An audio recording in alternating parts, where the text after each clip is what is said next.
ആയിരുന്നു എങ്കിൽ കൂടിയും തടക്കൽ ജനൈദ് ഇവിടെ ഒരു പ്രാവശ്യം വരികയും ഈ സംഘടനയെ കുറിച്ച് ഒരു ആലോചന യോഗം നടത്തുകയും അതിനുശേഷം രൂപം നൽകുകയും ചെയ്ത ഒരു സംഘടനയാണ്. അദ്ദേഹത്തിനെ നാം എന്നും സ്മരിക്കുന്നു. അദ്ദേഹത്തിന് വളരെയധികം നന്ദിയും ഈ സംഘടനയുടെ പേരിൽ ഞാൻ രേഖപ്പെടുത്തുകയാണ്.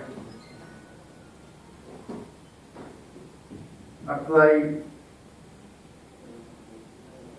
ഈ ഇഫ്താർ മീറ്റിന് സ്വാഗതം ആശംസിക്കുന്നതിന് വേണ്ടി ജനറൽ സെക്രട്ടറി ശ്രീ നസീർ അവരുടെ ക്ഷണിക്കുന്നു.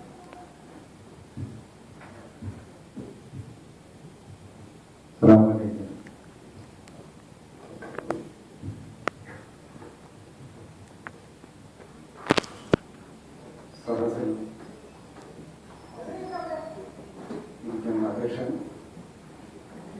സംഘടനയിലെ മുൻ പ്രസിഡന്റായിരുന്ന ശ്രീ റഹീം അവർ, ഇപ്പോഴത്തെ അധികാരി, ജോയിന്റ് സെക്രട്ടറി ട്രഷറർ നൌഷാദ് അവർ, അതുപോലെ സദസ്സിലെത്തിയിട്ടുള്ള സംഘടനയുടെ മറ്റു ഭാരവാഹികളെ, പ്രവർത്തകരെ, സുഹൃത്തുക്കളെ, റമദാൻ എന്ന് പറയുന്നത് ക്ഷമയും ത്യാഗവും പരിശീലിക്കുന്നതിന് വേണ്ടി അള്ളാഹു തന്നെ മനുഷ്യർക്ക് നിർബന്ധിച്ചിട്ടുള്ള ഒരു പുണ്യമാസമാണ്. ഒരു വർഷക്കാലത്തോളം മനുഷ്യൻ ചെയ്തു കൂട്ടിയ പാവങ്ങളിൽ നിന്നെല്ലാം ഒരു മോചനത്തിന് വേണ്ടി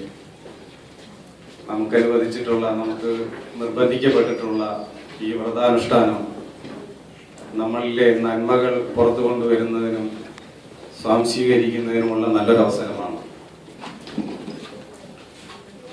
നമ്മുടെ സംഘടന കഴിഞ്ഞ 3 വർഷങ്ങളായി ഇഫ്താർ സംഗമങ്ങൾ സംഘടിപ്പിക്കാറുണ്ട്.